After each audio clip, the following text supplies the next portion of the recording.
Hola, bueno, mi nombre es Laura Cataño. Voy a hacer un resumen de tres periodos: la Edad Media, el Renacimiento y el siglo de las luces. Como se ve acá en la primera imagen de la Edad Media, este periodo se envuelve en la cuenca del Mediterráneo. Durante los siglos, se cree más o menos del siglo V al siglo XV. Y como acontecimientos que se dieron en esta época, tenemos la invasión de los pueblos bárbaros que culminan con la caída del Imperio Romano y se consolidó la unión de la cultura romana y la cristiana. La Edad Media termina con dos eventos. Por un lado, tenemos la caída de Constantinopla, acá se puede ver, y por otro lado, el descubrimiento de América. Ahí lo ampliamos un poco más para que se vea ahí la imagen.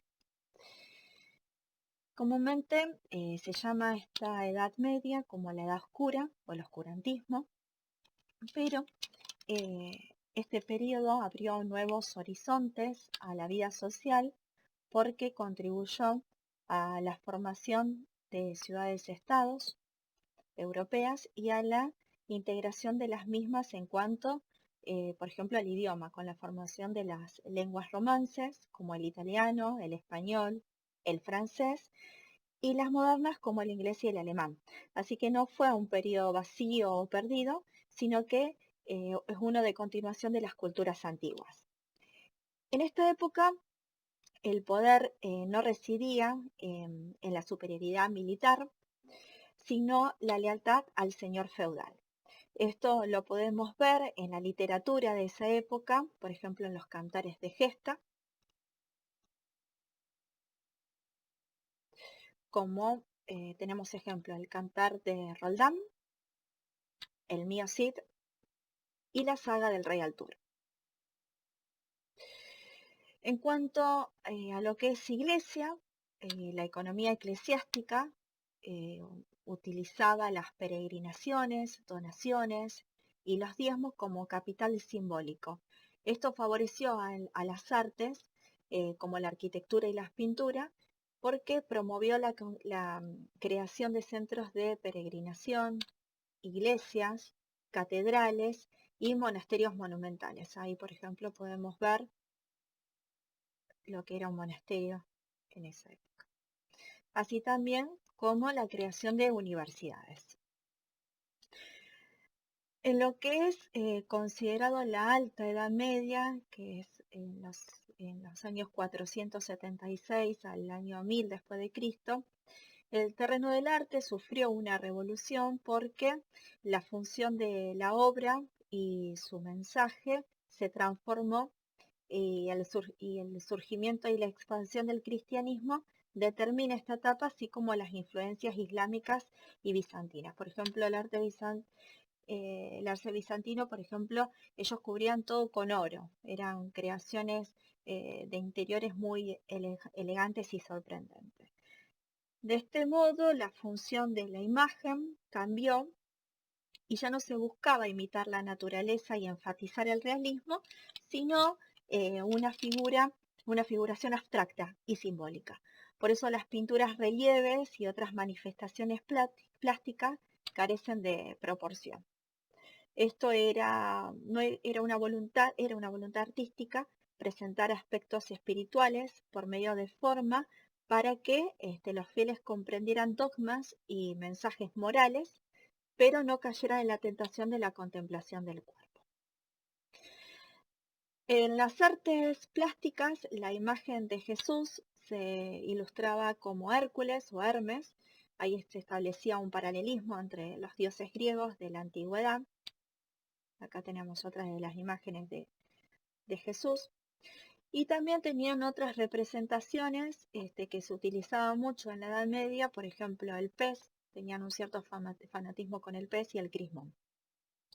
Pero bueno, como estuvimos viendo hasta recién, casi todo el arte medieval era de arte religioso.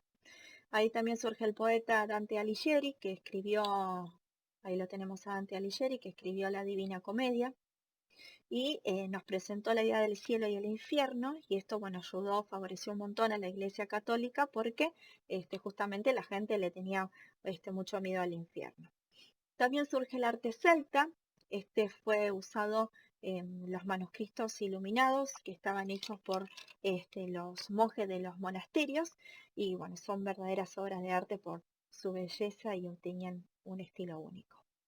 También surge el arte gótico, que es el más famoso de esta época, y en este se puede ver en las grandes catedrales y en en sus enormes vitrales. Acá lo podemos ampliar un poquito más. Todo el arte vitrón. Acá también se ve. Y bueno, piezas de altar, así como en escritura bíblica y en estatuas de formas alargadas y sombrías. Y el arte más famoso es el de la Virgen María y el Niño Dios. Este bebé era representado como un pequeño hombre de mediana edad que es feo. Y esto no era por falta de talento, sino que era, como habíamos dicho antes, era una decisión intencional de representar a Jesús siguiendo las leyes de lo que se conoce como múnculo, acá se ve, que se representa al hombre como algo pequeño y débil. Acá, bueno, terminamos lo que es la Edad Media y pasamos a lo que es el Renacimiento y el humanismo. Esta época, Europa occidental enfocó su mirada en el hombre y con ello desplazó el teocentrismo que había dominado el pensamiento del medioevo.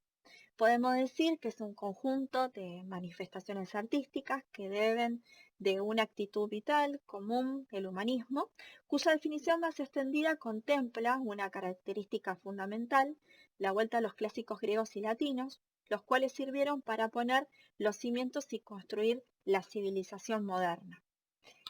Como artistas importantes, acá lo tenemos a Leonardo da Vinci, Donatello, Miguel Ángel y Rafael Sanzio.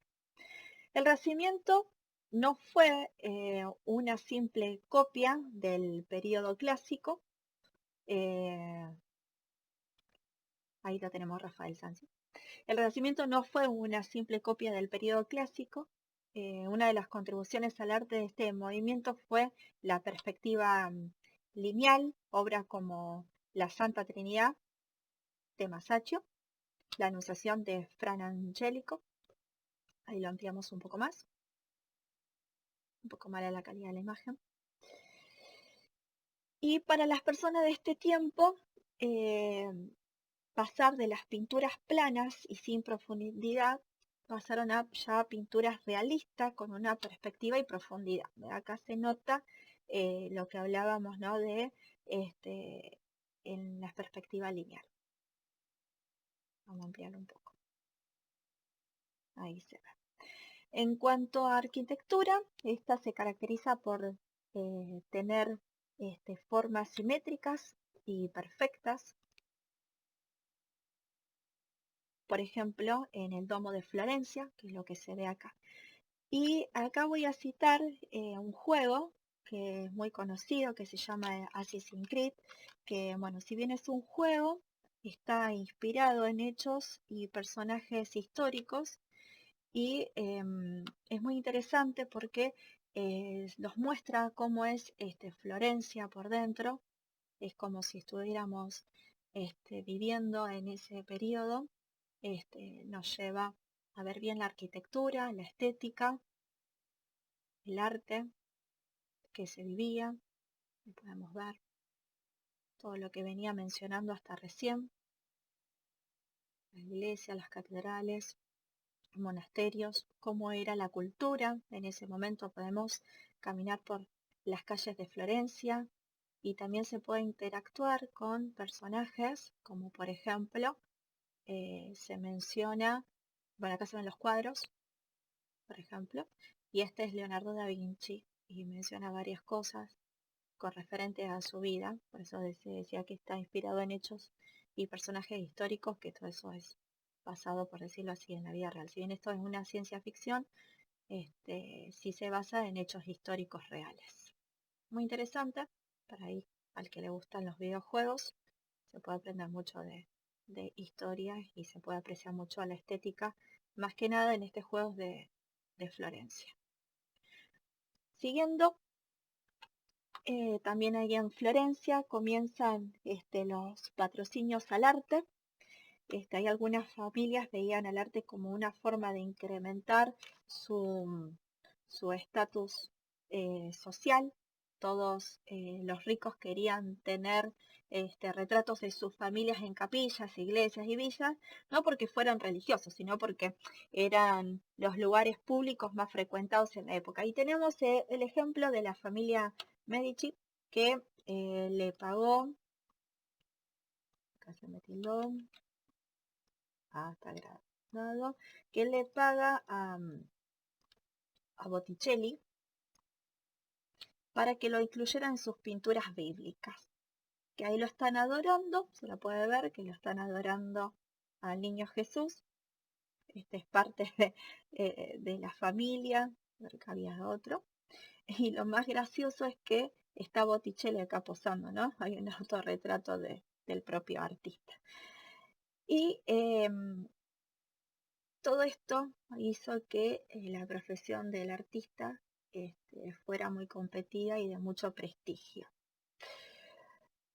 Lo tenemos acá, una de las estatuas de Donatello que revolucionó toda Florencia. Acá Miguel Ángel fue un artista famoso por sus frescos de la Capilla Sixtina, son impresionantes, y por ser el escultor de la estatua El David, que es una de las más famosas del mundo. También lo tenemos a Leonardo da Vinci, que surgió en el periodo tardío del Renacimiento, quien además de ser artista era inventor y científico, y se lo considera como el mejor pintor de la historia. Ahí tenemos varias de sus obras. Y por último, Rafael, que algunos años después alcanzó la perfección de las composiciones y logró capturar la belleza de los niños en sus pinturas. Y con Rafael, acá terminamos el Renacimiento. Acá hay otra de las imágenes de Rafael. Pasamos al siglo de las luces. Esto surgió en Francia, siglo XVIII. Se lo conoce así porque surge un movimiento intelectual llamado la Ilustración. Estos ilustrados se consideraban pioneros de la luz, la razón y el conocimiento frente a la ignorancia, ¿no? Ellos no estaban conformes en el mundo en el que vivían y criticaban aquello que no tuviera una base racional. Por eso dejaron de creer en todo lo celestial y sobrenatural, como la religión, la magia y las leyendas.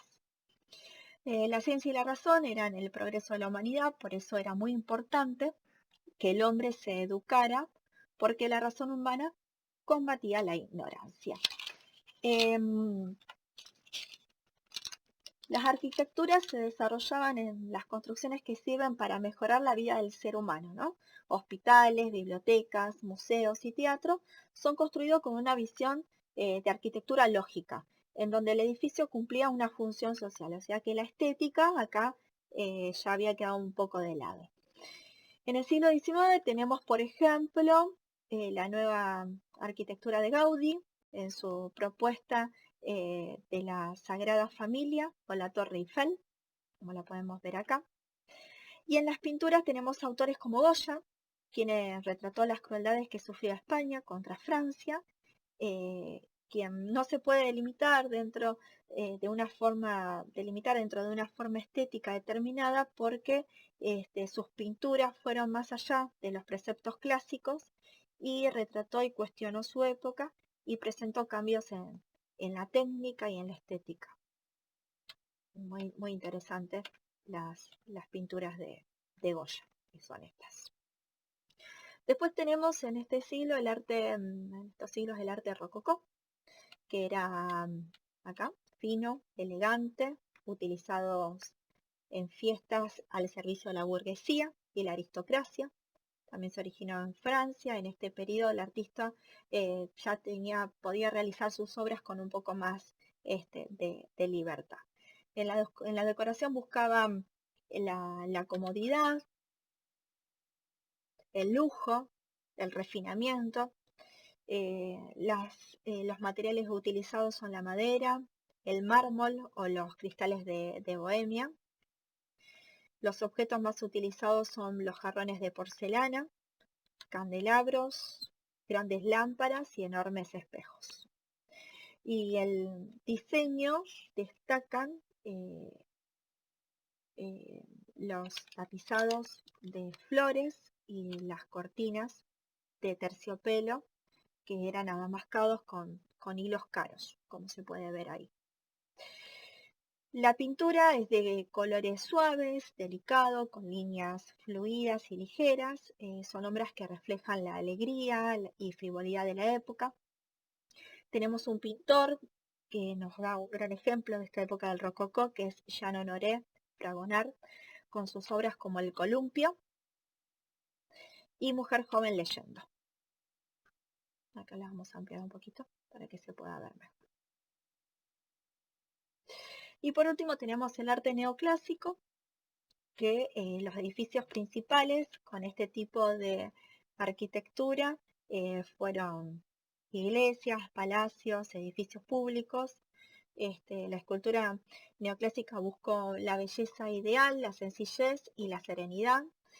Y el máximo representante que tenemos de la escultura neoclásica fue el italiano Antonio Canova. Ahí podemos ver una de sus esculturas.